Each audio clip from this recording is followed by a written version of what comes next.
Colony ఇది దళితులు నివసించేటువంటి ప్రాంతం. ఈ ప్రాంతంలో మీరు చూడండి, ఈ వంకలో మొత్తం టౌన్లో ఉన్నటువంటి పెద్ద చదారము అదంతా కూడా ఇక్కడే వచ్చి నిలబడుతుంది. ఇక్కడ ఉన్నటువంటి కాలనీ వాసులు ఎన్నిసార్లు చెప్పినా కూడా మరి మున్సిపాలిటీ వాళ్ళు ఇంతవరకు దీనిపైన ఎటువంటి చర్య లేదు. అంతేకాదు చిన్న వర్షం వచ్చినా ఇళ్ళు దీనిపైన నీళ్లు చేరి మొత్తం రహదారి అంతా బంద్ అయ్యేటువంటి పరిస్థితి.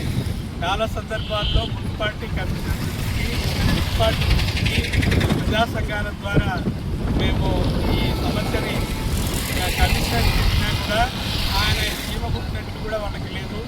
కాబట్టి వెంటనే స్పందించాలి. అంతేకాదు ఇక్కడ పశువుల్ని కూడా ఇక్కడే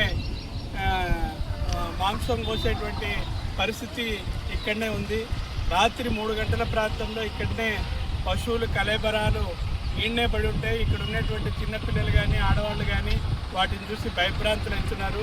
కాబట్టి మున్సిపాలిటీ వాళ్ళకి మేము హెచ్చరిస్తా ఉన్నాం, వెంటనే ఈ బ్రిడ్జి నిర్మించాలి. ఇక్కడ ఉన్నటువంటి ఏదైతే చెత్తా చెదారమో దీనివల్ల అనేక వ్యాధులు ప్రబలి డెంగ్యూ కానీ లేదా మలేరియా కానీ ఇలాంటి విషజ్వరాలు కానీ ఇవన్నీ కూడా ఇప్పటికే ఈ కాలనీ వాసులకు వస్తున్నా కూడా వాటిని మున్సిపాలిటీకి కానీ ఇక్కడ ఉన్నటువంటి ప్రభుత్వాధికారులకు కానీ ఎన్నిసార్లు చెప్పినా కూడా మరి ఈ సమస్య పైన మున్సిపాలిటీ స్పందించలేదు. ఇప్పటికైనా వెంటనే మున్సిపాలిటీ స్పందించకపోతే ఈ కాలనీ వాసులందరినీ కూడా సమీకరించి మున్సిపాలిటీ దగ్గర ముట్టడి చేస్తాం, దిగ్బంధనం చేస్తామని చెప్పి మున్సిపల్ కమిషనర్కి ఇక్కడ ఉన్నటువంటి కూటమి ప్రభుత్వానికి హెచ్చరిక చేస్తా ఉన్నాం.